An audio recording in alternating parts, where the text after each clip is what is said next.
Hello, তোমাদের সবার গোপাল ভাঁড়ের গল্প কেমন লাগছে? ছোটবেলার কথা মনে পড়ে যাচ্ছে তো? আজকে তোমাদের কাছে আমি গোপাল ভাঁড়ের গল্পের আবার সম্ভার নিয়ে চলে এসেছি। গোপাল ভাঁড়ের সেরা 100 গল্প থেকে আবার আমার পরিবেশনায় আজকে নতুন নতুন গল্প আছে। উজ্জ্বল কুমার দাসের সম্পাদিত গোপাল ভাঁড়ের সেরা 100 গল্প। তাহলে আজকের গল্পগুলো শুনে নেওয়া যাক। আর গল্প পাঠে থাকছি আমি, সুরূপা রায়। আজকের প্রথম গল্প, দোকানে মাছি এসেছে।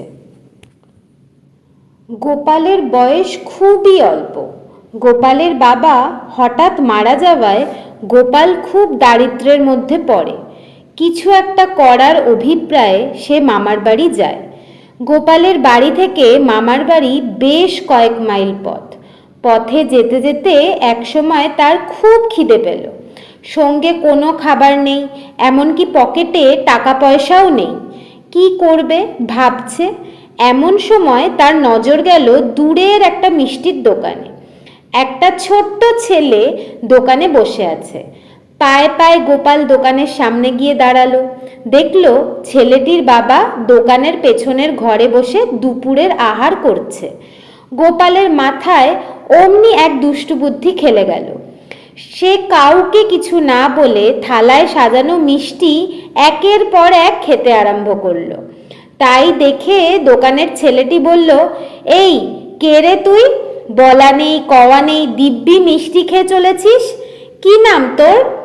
গোপাল খেতে খেতেই বলল, আমার নাম মাছি। আমি তো রোজই মিষ্টি খাই। তুই কি আজ নতুন দেখলি আমাকে? ছেলেটি তার বাবাকে উদ্দেশ্য করে বলল, বাবা, মাছি মিষ্টি খাচ্ছে। বাবা ছেলের কথার উত্তর দিয়ে বলল, খাকগে, ও আর কত মিষ্টি খাবে, রোজই তো খাচ্ছে, তুই ওকে কোনোদিন আটকাতে পারবি না। গোপাল তখন দোকানের সব সন্দেশ শেষ করে পেটে হাত বুলোতে বুলোতে মামার বাড়ির পথে রওনা হলো। ছেলেটি তার বাবাকে বলল, বাবা, মাছি পয়সা না দিয়েই চলে গেল। ছেলেটির বাবা বলল, দূর বোকা ছেলে, মাছি পয়সা পাবে কোথায়? ওরা কেষ্টর জীব, পয়সা না দিয়েই খায়, ওতে কমবে না, ও নিয়ে তোকে কিছু ভাবতে হবে না। আজকের প্রথম গল্পটি এখানেই শেষ। এবার আসছি আজকের দ্বিতীয় গল্পে।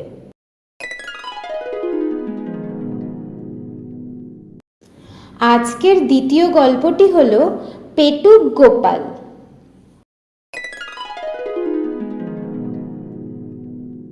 গোপাল যখন খুব ছোট ছিল তখন পাড়ার এক ঠাকুরমশাইয়ের সঙ্গে সে শিষ্যবাড়ি গিয়েছিল। একটু দূরত্ব বজায় রেখে দুজনকে খেতে দেওয়া হয়েছে। গোপাল ঠাকুরমশাইয়ের পাতের দিকে তাকিয়ে দেখল তার পাতটি বেশ পঞ্চব্যঞ্জনে সাজিয়ে দেওয়া হয়েছে। বালক গোপাল এটা কিছুতেই মেনে নিতে পারল না। এক যাত্রায় পৃথক ফল কেন হবে? সে একটা ফন্দি আঁটল।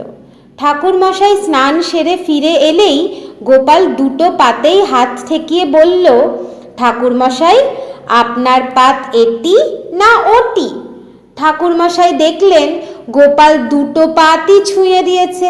ও খাবার তো আর খাওয়া যাবে না। তিনি গোপালের এই কাণ্ডজ্ঞানহীনতা দেখে খুব রেগে গেলেন, কিন্তু প্রকাশ করলেন না। তিনি বললেন, বাবা গোপাল, দুটো পাতই তোমার, তুমি মনের আনন্দে গেল, ও খাবার আমার চলবে না। তোমাকে সঙ্গে এনে কি যে ভুল করেছি তা আর কি বলবো। আমাকে আজ অনাহারেই থাকতে হবে, এছাড়া আমার ভাগ্যে কি হবে?